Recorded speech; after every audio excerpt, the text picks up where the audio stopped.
A'udzubillahiminasyaitonirrajim. Bismillahirrahmanirrahim. Assalamualaikum warahmatullahi wabarakatuh.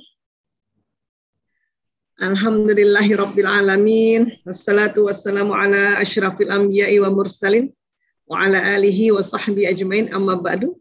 Baik, kita sama-sama belajar kembali ya tentang sibling rivalry. Ya. Sibling rivalry ini bisa diartikan sebagai kompetisi antar saudara kandung, ya, baik antar saudara kandung yang berjenis kelamin sama ataupun berbeda. Ya, jadi persaingan saudara kandung atau kompetisi antar saudara kandung. Ya. Nah, kompetisi ini memang ada diwarnai oleh rasa iri, cemburu, dan persaingan. Bagaimana tadi sudah dibacakan tilawah tentang ya kisahnya Nabi Yusuf. Ya. Nabi Yusuf ini kan ganteng gitu ya, ganteng, baik hati, ya Allah, Masya Allah gitu ya. Kakak-kakaknya mungkin ada rasa iri, cemburut, atau juga memang sedang melatih ya persaingan atau melatih fitur-fitur kompetisi yang ada di otak masing-masing anak ya. Seperti itu. Kalau memang hanya melatih fitur-fitur kompetisi, itu insya Allah aman atau masih sehat. Tapi kalau diwarnai rasa iri yang berkepanjangan, cemburu berkepanjangan, sebagaimana kakak-kakak dari Yusuf alaihissalam, ini yang bahaya. Ya, itulah diminta kita untuk belajar ya dari kisahnya Nabi Yusuf alaihissalam beserta saudara-saudaranya ini. Ya, baik. Bersaing untuk mendapatkan sesuatu ini juga sering terjadi seperti perhatian ibu, mainan baru, dan menunjukkan identitas diri. Ini juga sering terjadi. Ya. Kemudian, jarak usia yang lazim memicu munculnya sibling rivalry adalah ya, ada yang antara 1 sampai 3 tahun, ini sering banget ya. Anak sampai 3 tahun tuh, oh ini punya aku, enggak mau. Punya heboh gitu ya. Kemudian juga nanti 3 sampai 5 tahun ya muncul di situ, dan juga 8 sampai 12 tahun. 5 ke 8 tuh agak aman nih sebetulnya. Ya. Ini dia. Ada jarak-jarak atau fase-fase di mana paling lazim nih munculnya sibling rivalry. Ya. Rival. Nah, seperti itu ya, persaingan. Ya. Baik. Apa sih penyebab sibling rivalry ini? Ya, oke. 1, anak-anak biasanya berantem tuh banyak alasannya sebetulnya.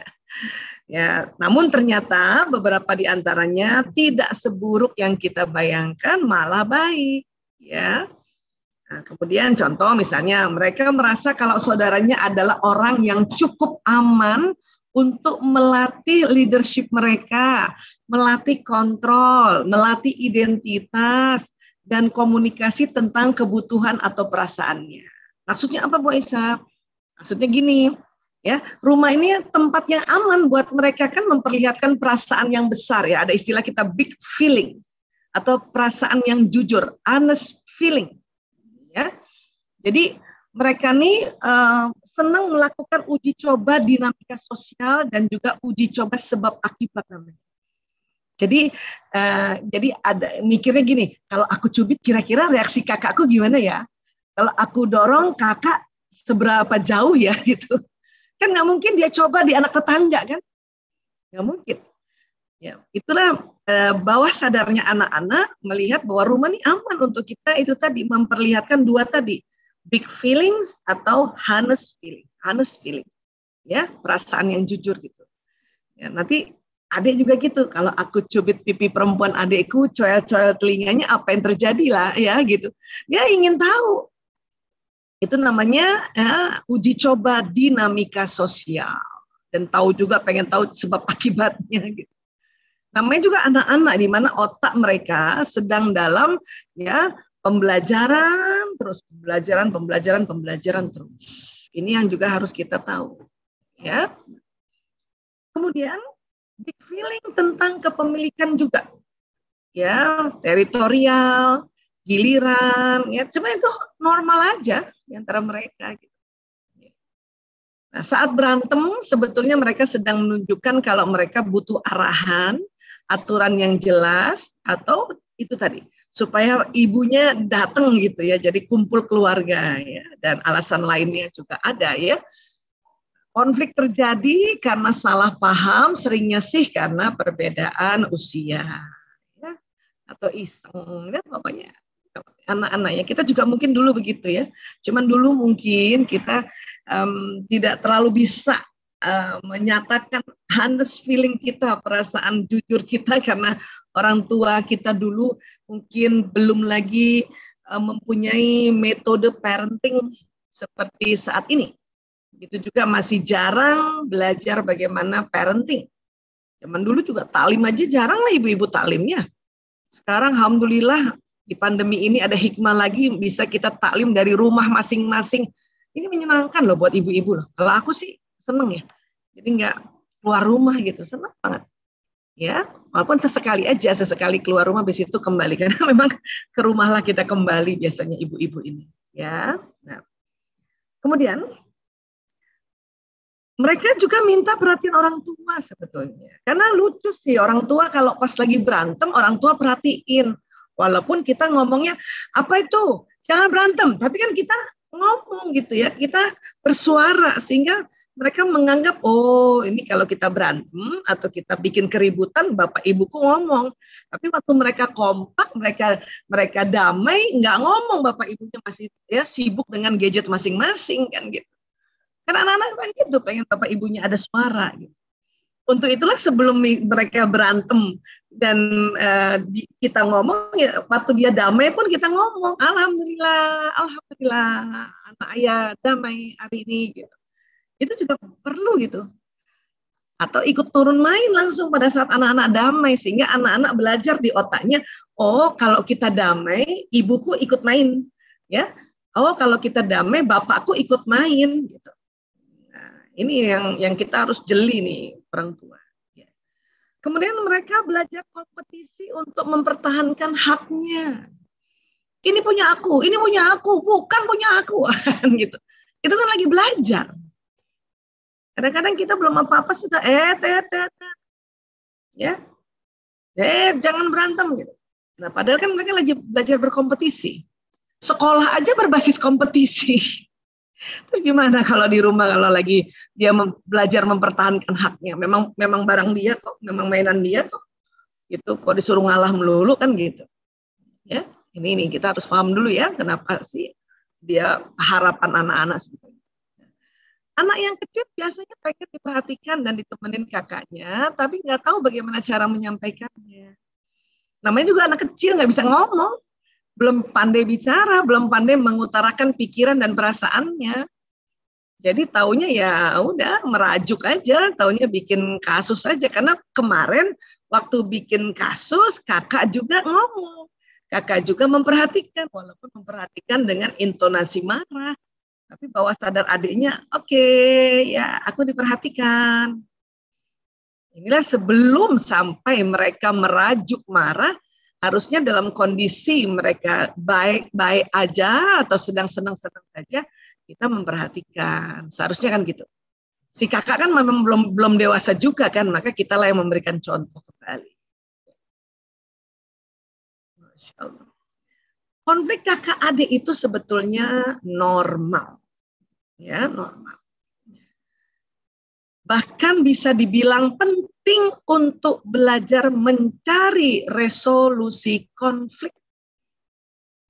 Ini penting ya, supaya nanti mereka diajarkan bagaimana sih kalau ada konflik, apa yang harus dilakukan, kakak bagaimana, adik bagaimana gitu. Sehingga nanti satu ketika mereka kompak untuk menghadapi ya musuh-musuh yang di luar rumah gitu kan.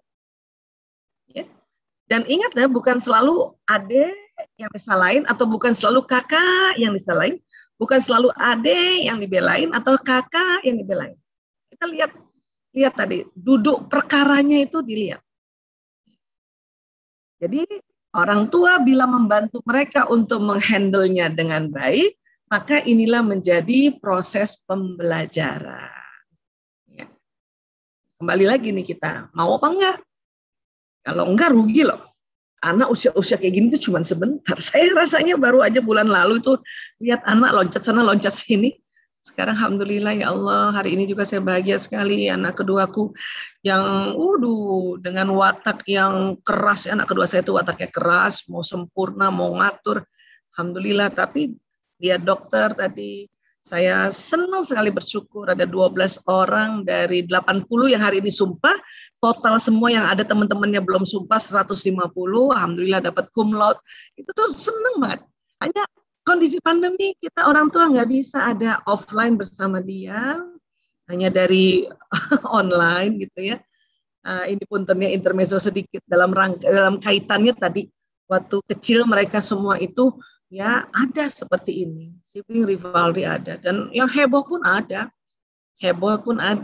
gitu, yang biasa aja ada, yang bikin khawatir tetangga pun ada gitu. Tapi ini semua terlewati, insya Allah. Teman-teman juga begitu, insya Allah nanti ya. Anak-anak itu seharusnya lebih banyak bermain, tertawa ya. Kalau apa? Yang masih sehat. Enjoy bersama-sama dibandingkan berantemnya nih. Kalau sibling rivalry ya. Konflik yang terjadi insya Allah mempererat hubungan jangka panjang mereka. Artinya kalau sibling rivalry yang masih sehat itu ciri-cirinya itu tadi. Lebih banyak enjoy-nya lah dibanding berantem lah. Mungkin seminggu ya cuma sekali gitu ya, gitu. Itu masih sehat gitu ya. Terus yang sudah mulai tidak sehat itu anak-anak lebih sering berantemnya dibanding bermain dan tertawa. Tapi juga namanya anak-anak juga habis ketawa-ketawa nangis gitu. Ya. Makanya habis nangis ketawa lagi kan gitu ya. Namanya juga anak-anak. Makanya dulu ada lagunya tuh. Ya. Ngis abis nangis ketawa gula Jawa kan gitu ya. Itu zaman kita kali ya, bukan zaman anak-anak kita ya. Ya ini adalah hal-hal yang sangat-sangat kita perlu lihat gitu ya. Lihat dan kita cari, kita perhatikan ya. Ini masih sehat apa udah nggak sehat ya? Patokannya itu aja lah. Kalau lebih banyak ketawanya ya dibanding berantemnya, alhamdulillah insya Allah itu masih sehat. Ya. Yang saya mau bilang adalah, kan otak manusia itu, ini ya, ada namanya batang otak. Ini dia nih, besar ya batang otak ya, fungsinya banyak batang otak. Salah satunya adalah, ya, membuat seseorang ini, ya, mekanisme pertahanan dirinya itu tinggi, dengan bantuan batang otak yang Allah ciptakan. Karena batang otak inilah yang nanti bikin, ya, seseorang itu melakukan respon tubuh fight or flight, ya. Serang atau bertahan atau kita kabur gitu. Ini respon mekanisme pertahanan diri kan, fight or flight. Jadi pada saat anak sibling rivalry ini yang biasanya mulai tegang nih.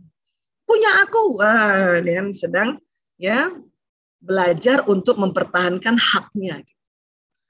Aku pinjam, enggak. Satu sedang belajar merajuk, membujuk untuk pengen juga punya benda kayak gitu. Itu sudah mulai batang otak ini mulai tegang sudah. Yang jadi nanti runyam adalah batang otak ibunya ikut tegang juga. Sehingga ibunya lah yang juga fight or flight. Ibunya juga yang mau maju untuk serang anak ini yang lagi berkompetisi, atau malah kita lari, bodoh amat terserah anak siapa itu namanya flight. Ya. Bu Aisyah, kenapa batang otak ini ada? Iya, ini Allah ciptakan untuk jaga kita dari serangan-serangan.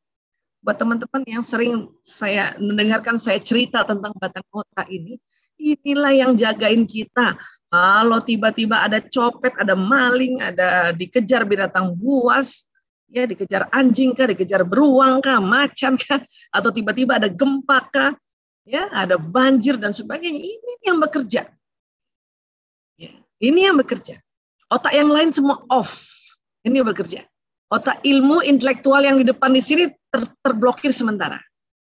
Supaya apa? Supaya semua kekuatan bertumpu di sini, perintah kepada bawah, ini langsung perintah ke bawah untuk loncat. Lari sekencang-kencangnya misalnya. Pukul tuh begal. Itu. Ya. Namun itu tadi, ini juga sering bekerja atau sering terjadi ketegangan pada saat sedang bersama-sama saudara kandung di rumah. Apalagi lagi pandemi kayak gini, nggak keluar-keluar. Musuhnya kan jadinya lebih banyak jadinya di rumah kan gitu ya. Nah, ini yang harus kita tahu. Oh, batang otak tuh yang bikin seseorang ya sering tegang dan punya respon tubuh fight or flight. Ya. Perlukah ini dikebiri atau perlukah ini dihilangkan? Enggak perlu. Bahaya kalau ini dihilangkan. Nanti dikejar pas ada lagi jalan-jalan ke satu kebun binatang, tiba-tiba ada binatang buas lepas, terus anak kita diserang, dia nggak punya respon batang otak, waduh bahaya. Ya, cuman perlunya apa? Dikenali untuk dikelola. Jadi nanti orang tua membantu anak yang sedang berkompetisi sampai di titik ya rasanya dia sudah perlu orang tua intervensi. Nah, barulah kita intervensi dengan caranya tahu bahwa oh, batang otak anak-anak ini lagi tegang. Ayo kita rilekskan. Kalau sudah rileks maka bisa dikasih nasihat. Ya. Baik. Kemudian kalau kita kasih nasihat Bu Aisyah, otak mana sih yang diisi? Ini yang di depan, namanya lobus frontalis di depan ini. Ya, dari mana nanti? Ya, dari dia lihat kita, dengerin kita ngomong, gitu ya, merasakan sikap kita, merasakan pelukan kita. Nanti informasinya itu, nasihat-nasihat itu masuk di sini, paling depan terutama. Ya. Tapi di sini juga ada memori, ya, pengalaman, memori peristiwa. Yang mungkin kemarin-kemarin dia bertengkar sama kakaknya, bundanya kurang bijak, yang dibelain adik aja terus, maka kakak langsung, awas loh kalau ada ibu, awas loh kalau ada bunda, karena kita saat itu kurang bijak. Itu ada pengalaman di sini dia. Itulah kalau kita cepat-cepat belajar, cepat-cepat dipakai teknik-tekniknya, agar mereka jadinya kaget gini.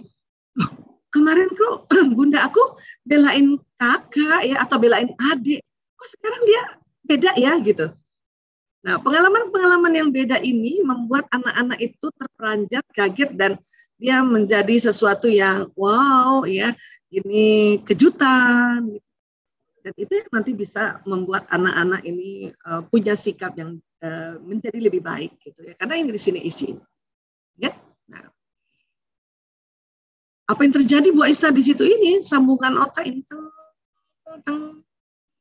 ya, diajarin anak, diajarin bagaimana tadi resolusi konflik, bagaimana kalau ada konflik, bagaimana kalau ada adik minta, bagaimana kalau kakak nggak ngasih, bagaimana kalau adik yang pelit, padahal ya Allah itu kan udah ngomong gitu kata kakaknya, kan dia kuenya ada 2, masa aku minta sedikit aja nggak bisa.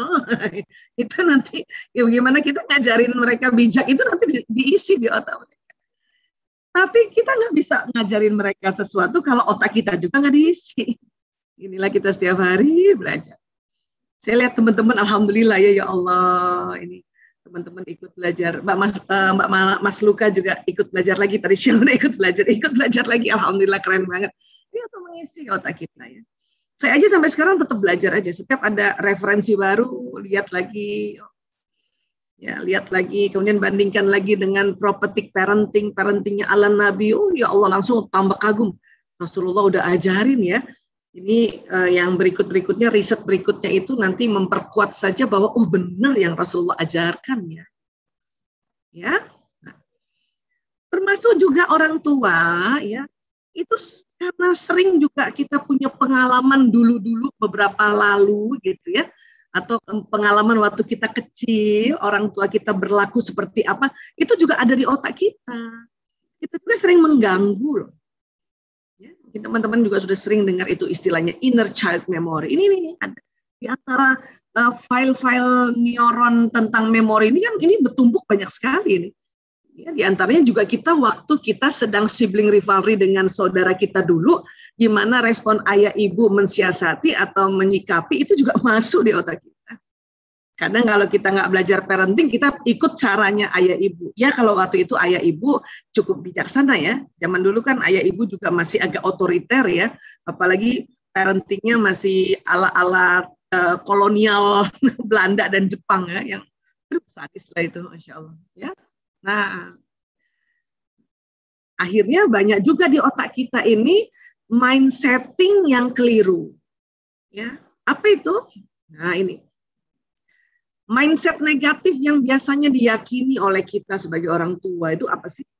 Aduh, ini anak-anak gak bisa akur. Kita selalu bilang gitu. Nanti di otak kita terjadi benar-benar itu. Terus apa lagi? Anak-anak ini gak bisa saling support ya. Kita yang bikin mindset itu loh. Hati-hati kita bicara, hati-hati kita berpikir tentang hal-hal yang ini. Ya, kakak adik kok nggak bisa saling ngerti sih? Kita maksudnya mau ngasih nasihat sama saudara ini atau adik kakaknya ini, tapi waktu kita ngomong kayak gini, itu terjadi sambungan di otak kita. Biarin pada berantem, susah banget dikasih tahu supaya akur. Itu berarti sedang apa coba batang otaknya? Sedang flight. Ibu dia udah capek banget, biarin dia berantem. Gitu kan kayak kita kan, susah banget dikasih tahu. Ya, itu berarti kita juga batang otaknya lagi tegang, ya lagi flight. Ini yang terjadi karena kita ngomong, ini jadi sambungan juga di otak kita, menjadi namanya mindset. Nah, ya, setting pikiran kita ini, dan ini masih yang nuansanya negatif semua. Gitu. Ya, dan lain-lain. Nah, itulah hati-hati kita ngomong, hati-hati kita berpikiran, hati-hati kita berprasangka, karena nanti ada di otak kita. Jadi gimana dong Bu Esa? Ayo, coba rubah menjadi mindset positif. Ya, tadi. Ya Allah, terima kasih ya Allah, mereka support satu sama lain. Walaupun sesekali masih juga tadi bertengkar ya, tapi kita ya Allah terima kasih ya Allah. Anakku masih support satu sama lain.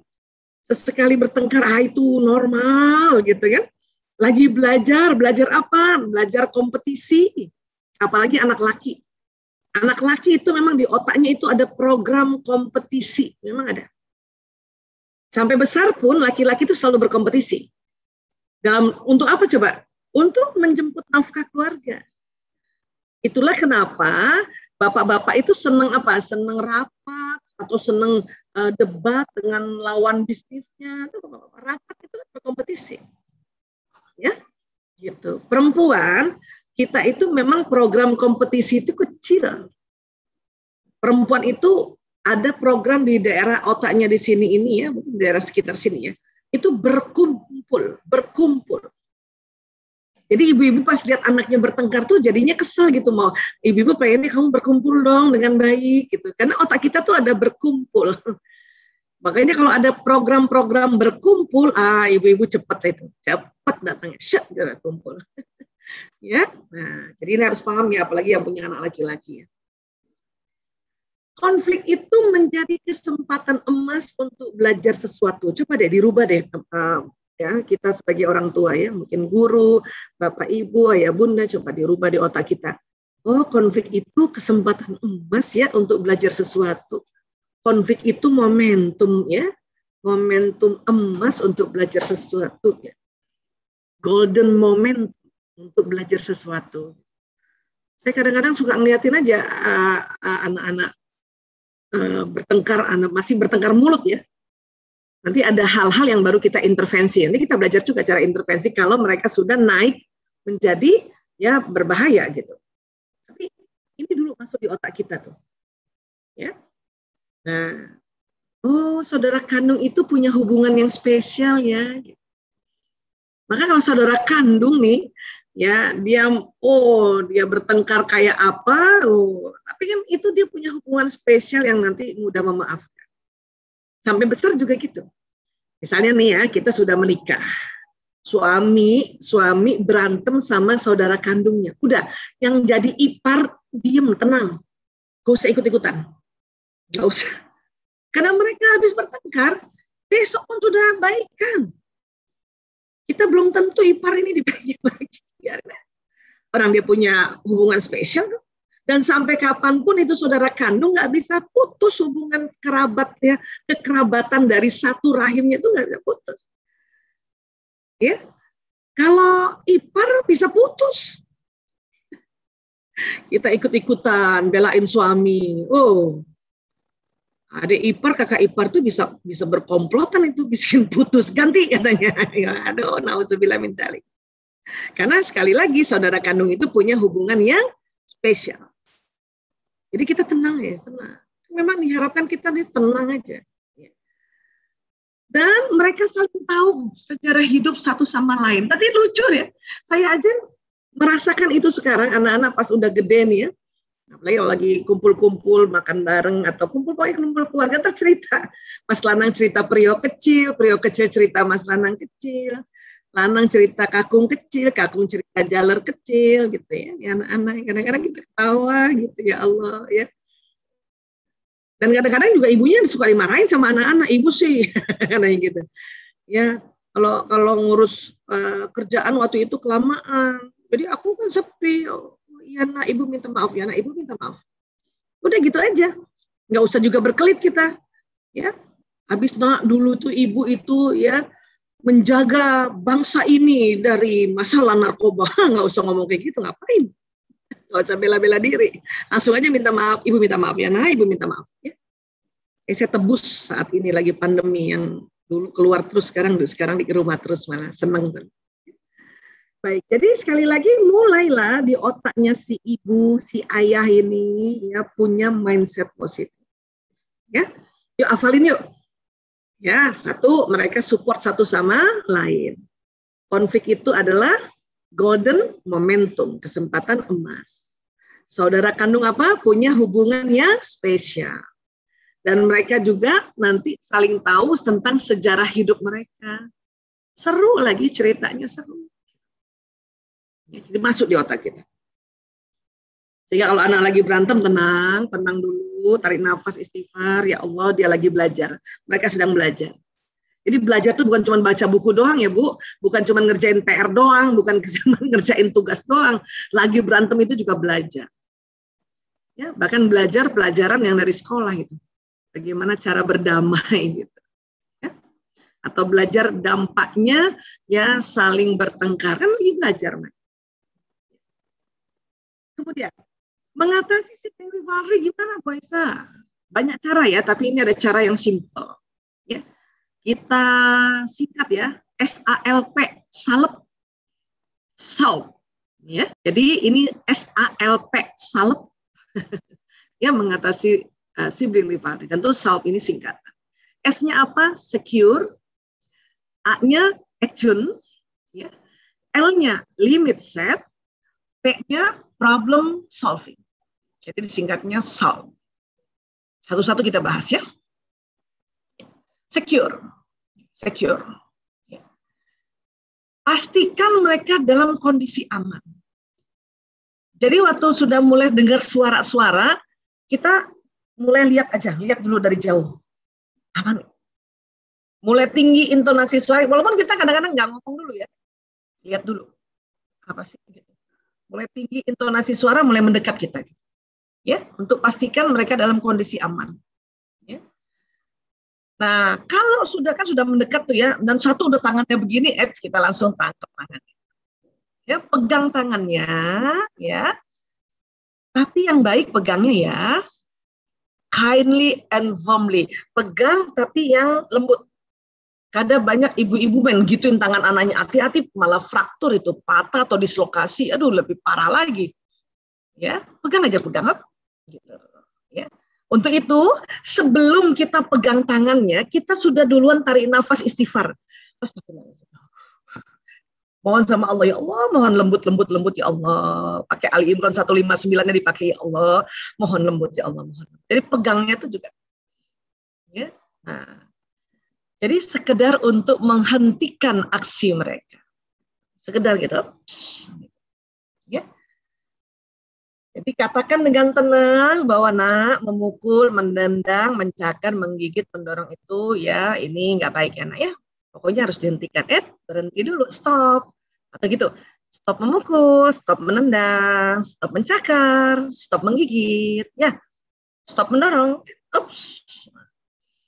Ini emang latihan nih, latihan antara kita worried atau khawatir dengan kita harus tenang. Latihan. Untuk itulah tadi tarik nafas, istighfar, mohon pada Allah lembut, Itu tekniknya, skillnya itu manajemen emosinya. Ya. Nah, kalimatnya kurang lebih bisa ginilah. Stop, nak. Ya, Bunda terus pegang tangan kamu ya sampai kamu berhenti sendiri. Oke? Tapi tidak kasar. Atau stop. Kadang-kadang kalau udah kayak gitu udah lupa apa yang mau ngomong, ya, pegang aja. Paling saya cuma bilang stop ya, nak. Stop. Ya, dia mau gini-gini, stop. Oh. Kadang-kadang kita kalau udah panik juga lupa, aduh kalimatnya apa ya.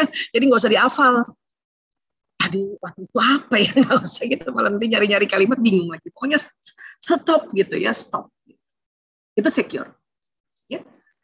Kemudian attune. Ya, attune ini apa sih? Pahami dan terima perasaan mereka. Ya, sekali lagi ya, mindset kita itu bahwa bukan mereka jahat, bukan mereka bandel, bukan mereka nakal, bukan mereka iseng, bukan mereka nyusah-nyusahin orang tua, bukan. Pahami dan terima perasaan mereka. Kenapa? Mereka sedang mungkin tadi mempertahankan haknya. Ya. Mempertahankan dia punya hak. Sedang belajar mempertahankan haknya. Ya. Nah, jadi saat kita marah atau sedih, seringkali bukan solusi yang kita cari pertama kali, tapi penerimaan. Bunda, aku kesel banget. Mainan aku dipinjam. Oh, dia kesel banget. Ya. Bukan langsung kita ya bikin kesimpulan bahwa ya ini anak pelit banget sih. Kita kadang-kadang begitu sih. Tapi kita terima bahwa oh dia kesel, barangnya dipinjam. Ya. Itu namanya attune. Pahami dan terima perasaan mereka. Ya. Terus kita bantu mereka mengekspresikan perasaan satu sama lain dan tidak membandingkan. Kakak kenapa? Kakak kesel. Iya kesel banget, itu kan mainan baru aku beli, Bunda. Aku kan kumpulin uang di celengan ayam, tapi ada yang mainin, gitu ya. Tanya sama kakak, tanya juga sama adik. Adik, ya, kenapa adik nggak pamit nggak izin sama kakak mau pinjam? Aku kan cuma mau lihat doang, aku nggak pinjam, aku cuma melihat doang dari dekat. Oh gitu, kan enak gitu. Jadi bantu mereka masing-masing. Kenapa sih? Kenapa sih? Supaya enak tuh lakukan dengan duduk. Ayo duduk. Karena memang Nabi ajarkan gitu. Mulai kita masuk di situ, ajarkan pada anak-anak. Lagi marah kan, kata Rasulullah, kita harus duduk. Ayo duduk. Nah, duduk deh. Kita juga duduk supaya kita nggak jadi marah. Ya. Kemudian, biarkan mereka tahu bahwa kita memahami dan tidak menghakimi atau menyalahkan. Ya, dia lihat ibunya tanya satu-satu. Ya, dan hindari bilang kakak sih pelit banget, kak jangan pelit dong. Itu hindari aja, tanya satu-satu, tanya lagi satu. Pokoknya ya kita tanya lagi supaya dia tahu juga bahwa kita tuh ngerti mereka kok. Terus apa lagi? Jadi kumpulkan informasi apa yang terjadi dan kita lakukan apa? Parafrasekan. Parafrase itu tadi ya. Kakak gimana, ini gimana gitu ya. Tunggu sampai mereka tenang dan siap untuk menerima saran dan sama-sama mencari problem solving. Biasanya pas anak sudah cerita satu-satu ya, itu dia sudah lebih lapang. Kenapa? Ya, emosinya sudah tersalurkan lewat kalimat-kalimat. Tentu memang ada anak juga yang nggak bisa ngomong. Karena watak yang introvert. Yang pendiam gitu, kayak kalau anaknya Bu Isa itu yang ketiga Mas Kaku. Yang lanang jago ngomong, yang Prio juga lebih keras ngomongnya. Jaler juga jago ngomong. Lagi yang di tengah itu diem. Tapi kita yang bantuin. Mas Kaku kenapa nak? Terus dia ngambek gitu kan mungkin. Mas Kaku kesel ya mainannya dipakai ya sama adik Jaler. Terus tanya lagi. Mas Kaku marah. Nanti mungkin yang ketiga, keempat baru, iya, aku marah. Ya, gitu. Ya. Kalau anak yang nomor satu, belum saya tanya, Mas Lanang kenapa? Dia langsung udah ngomong, aku nggak suka kalau adik-adik kayak gitu. Semua mainan aku dimainin. Ada yang begitu kan, itu karena watak, itu ekstrovert. Ya udah kita dengar aja. Nah waktu dengar itu kadang-kadang kita suka pancing loh. Maka disitulah lagi dalam hati kita istighfar, ya minta sama Allah lembut. Itu nggak boleh lepas gitu ngomong sama Allah. Bagus lagi sambil senyum gitu. Karena senyum itu menjaga untuk hormon dopamin, hormon yang bikin kepala kita adem itu keluar. Dengerin sambil senyum. Tarik aja ke atas bibirnya. Ya, walaupun senyumnya bukan senyum yang gembira gitu, yang kita memang sengaja untuk ya memanipulasi sudut bibir ke atas untuk mengeluarkan dopamin. Kita gitu. Terus gimana? Ngomong terusnya juga yang asik ya Bun ya. Terus gimana? Hindari ngomong terusnya terus. Lain lagi tuh artinya. Ya. Kemudian, ya, ini contoh kalimat ya, kurang lebih seperti ini. Ya, kok pada teriak-teriak? Ada apa sih, Nah? Nah itu tadi satu-satu tanya. Siapa yang mau cerita duluan? Kakak, adek? Kadang boleh adek duluan loh, nggak selalu mestinya kakak, atau kadang kakak duluan nggak mestinya adek kan? Siapa yang mau duluan aja? Ya. Bunda dengar adek nangis, kenapa? Ayo, siapa bisa jelasin yang terjadi apa? Ayo, yuk, siapa yang jelasin yuk? Lama banget ya Bu Aisyah kayak gitu. Ya emang begitu tugas kita. Yang benar tuh gitu. Tapi kan lagi masak sup, matiin tuh sup. Daripada anak kita yang mati kreativitasnya. Lagi masak nasi goreng Bu Aisyah, matiin kompor, biarin tinggal nanti juga lanjut. Lagi nyuci piring, tinggalin aja apalagi cuci piring. Lagi nyetrika Bu Aisyah, matiin tinggalin nanti juga kita lanjut. Tapi ini anak-anak lagi momentum, golden momentum untuk belajar ya resolusi konflik. Hati-hati.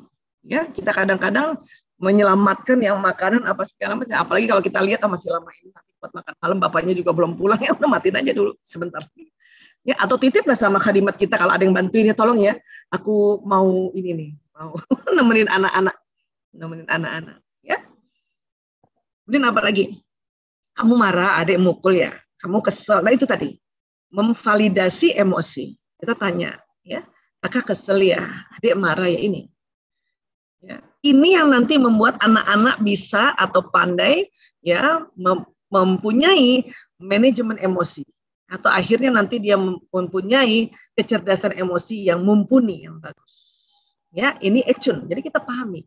Nah, pahami inilah sama-sama kita nenangin diri sebetulnya. Oke,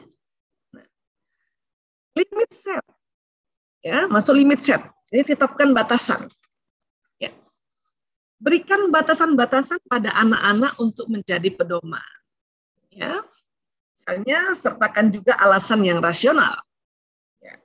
Ajak juga anak-anak untuk menyatakan batasan atau limit satu sama lain. Gunakan teknik bahasa kasih pada masing-masing anak. Nah di sini nih bahasa kasih masuk di sini.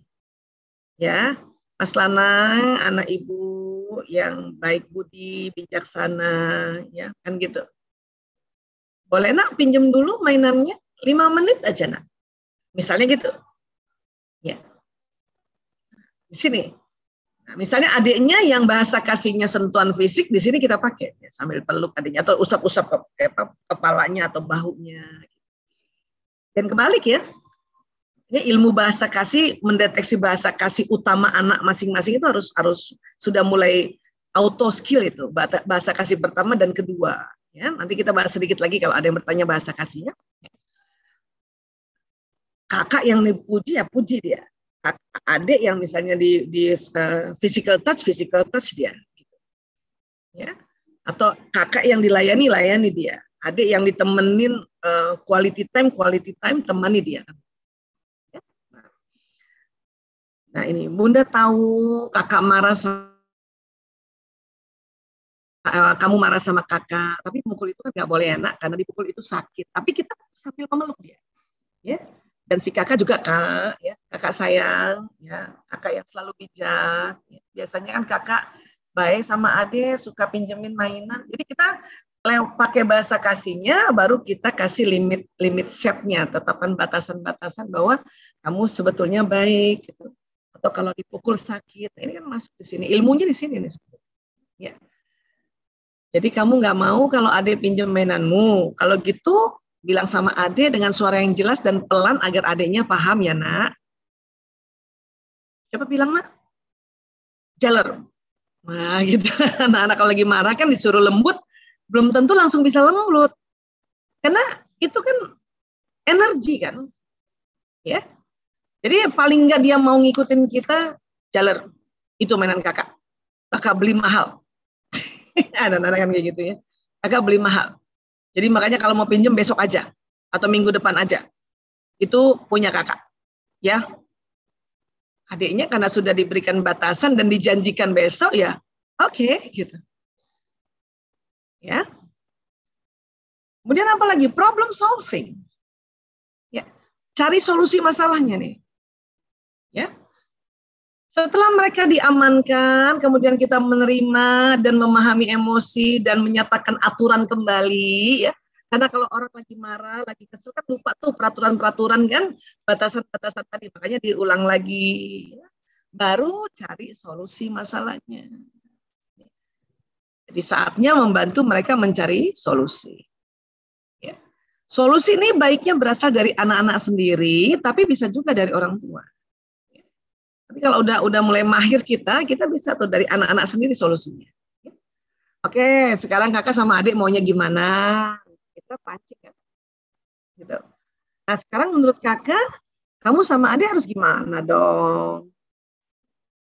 Gini aja Bu, misalnya gitu ya. Besok aja deh, adek. Ini kan kakak baru juga beli. Baru juga datang dari Tokopedia, baru juga dibuka ini ya. Nah, kata kakaknya gitu kan.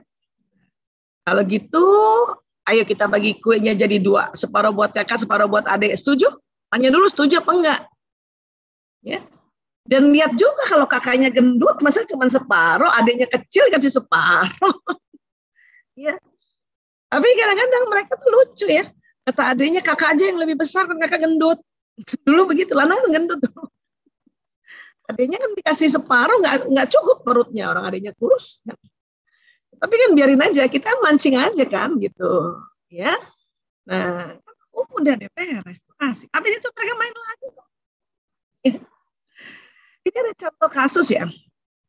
Ini terjadi pada anak-anaknya Bu Isa ya. Jadi kasus satu jaler waktu itu 1 tahun, tiba-tiba menarik rambut kakaknya Mas Kakung. Jadi anak Bu Isa kan lanang, prio, kakung, jaler. Lanang ke prio beda 4 tahun, prio ke kakung 2,5 tahun, kakung ke jaler 2,5 tahun, jaler ke ragil 2,5 tahun. Dan semua menyusu ASI, alhamdulillah. Ya, kebayang tuh berapa kali, 5 kali 2 ya 10 tahun lebih itu nyusu ASI, masya Allah.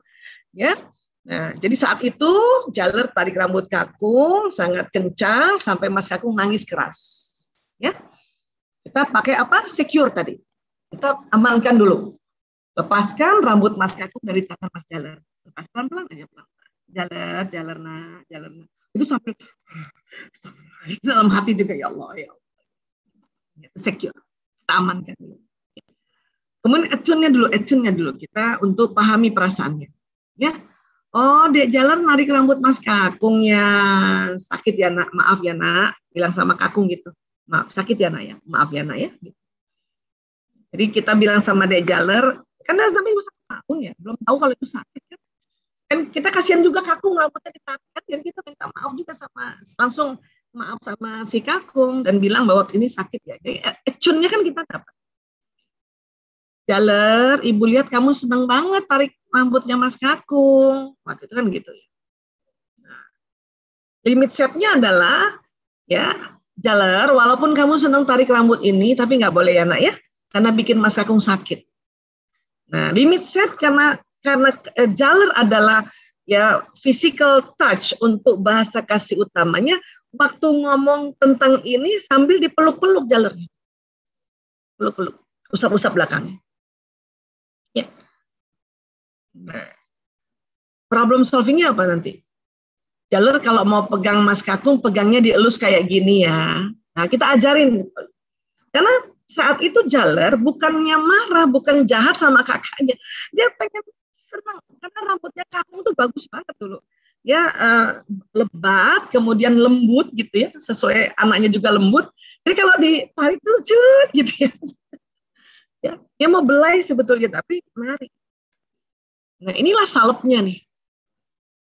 Ya, dan nggak usah mikir macam-macam, nggak usah mikir, aduh ini bahaya nih jalan nih, kalau dibiarin kayak gini nih bahaya nih, kasihan. Oh, nggak usah kayak gitu, stop itu.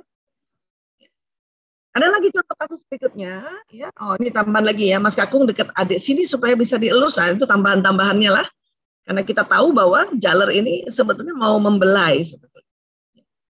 Ada lagi kasus berikutnya, Prio. Nah, Prio 5 tahun merebut sepeda Kakung. Ya, waktu itu ya, ini beda 2,5 tahun sebetulnya ya. Nah, Kakung pun menjerit lalu menangis. Ini sampai ada fotonya ini. Dulu belum ada kamera yang ada syuting video. Dia ada fotonya setelah mereka selesai sibling rivalry, mereka foto. Ya Allah. Ya. Secure-nya apa? Pegang tangan Prio, lepaskan perlahan dari sepeda Kakung. Karena dia yang rebut kan. Ya, Pio nak, ya lepas sepedanya ya nak ya, lepas sepedanya. Gitu. Actionnya apa? Ya, nah ada apa ini, Mas Pio kenapa Dek Kakung nangis? Kan bisa gitu juga nanti. Ya. Limit setnya, ya oke, Ibu tahu Mas Pio pengen banget main sepeda ini, tapi Dek Kakung lagi pakai sepedanya ya nak ya. Kalau mau pinjem harus minta baik-baik sambil sabar menunggu ya nak ya. Dan ingat ya, kita lihat lagi di limit set ini, Prio bahasa kasihnya adalah pelayanan. Ya, seingat saya waktu itu saya mengambilkan satu sepeda lagi yang memang punya dia. Ya, ini nak sepedanya Mas Pio. Saya ambilin, dia lihat saya ngambilin, layanin. Gitu. Ya. Problem solvingnya, ya udah aku main sepeda yang lain aja. Karena tadi saya sudah ambilin sepedanya. Akhirnya dia main sepeda, walaupun sambil ngambek. Tapi problem solving sudah didapat. Karena Prio anak yang koleris, maka dia yang menetapkan problem solving itu. Tapi kita kan sudah ngelayanin ambil sepedanya. Ya. Nah, jadi saat itu saya biarkan dia mengambil solusi ini meskipun terlihat agak kesal. Ya. Insya Allah dia sedang belajar bahwa kadang solusi konflik itu tidak bisa langsung menyenangkan masing-masing pihak, meskipun solusinya berasal dari dia sendiri. Ya, jadi seperti inilah sebetulnya salep. Oke, kita diskusi dulu ya. Jadi nggak usah banyak-banyak teorinya, kita coba diskusi dulu teman-teman apa yang mau ditanyakan lebih dalam ya.